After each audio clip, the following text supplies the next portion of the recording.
Phil, how can you modify a tank? Because surely as a tank is a tank, but you've done it. Well, we've done a lot of work around this particular tank anyway, Rob. The 33,000 tank that we had, essentially the mould was getting quite tired, so we needed to do something as a business to move that forward. Obviously those moulds don't last forever, so it's a matter of working through that process and determining what things we think might be beneficial to the people that are really going to use the tank. So you changed the construction? Still made from the same polyethylene, still made in the same manner. Certainly in terms of the way that we've created the mould, we've made some changes to how it was all put together.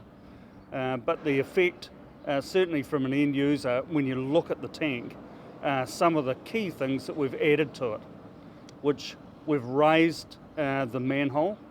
What that means is that in applications where perhaps there is wine in the tank, we can evacuate all of the air from the tank. We've also added brackets onto the top of the tank, which enable us to more securely mount your traditional water level indicators. That's the ball on the end of a pipe. That's right. So you have a stainless steel rod and two ball floats, essentially. One at each end. One at each end. It floats in the water, and as the water level rises, of course, it rises. And we can mount this much more securely on this tank than we were able to in the past.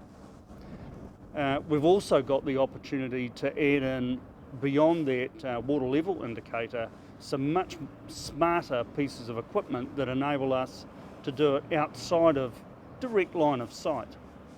So? So we have the opportunity to use something like a smart water level indicator, which is wireless. So in your kitchen, for instance, Rob, you could have a very nice desk mount unit which you can see exactly what the water level is in the tank real time, even though there's no connection by wire and no connection in any other form. That would be ideal for hill country. Absolutely. Situations where there's quite some distance to the tank and it's not easily seen from lots of places in the farm, we can get some very good results from this type of technology. So if you've got more than one tank? Well, the unit comes from Smart Water, and in fact we can do up to 8 tanks with that device.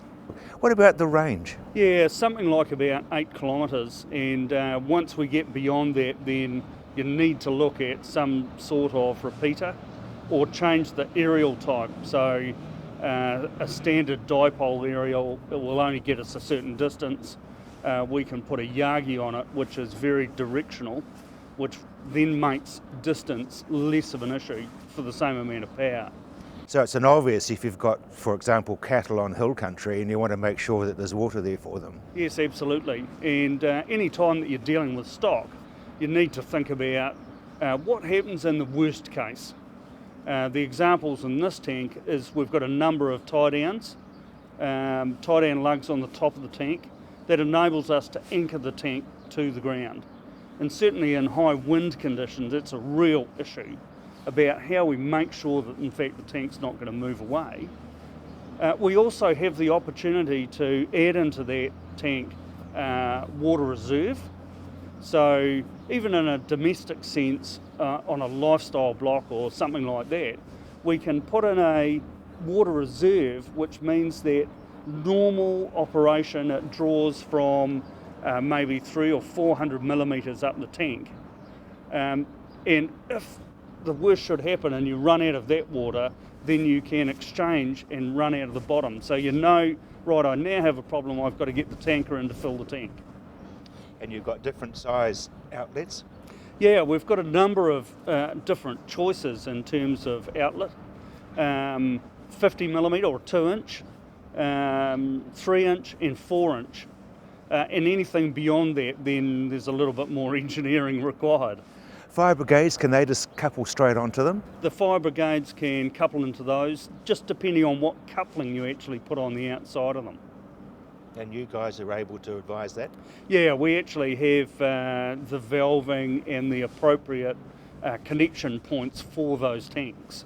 A lot of modifications, but what's it done for the price? Oh, it hasn't done anything to the price actually. It's probably more cost effective than it was before.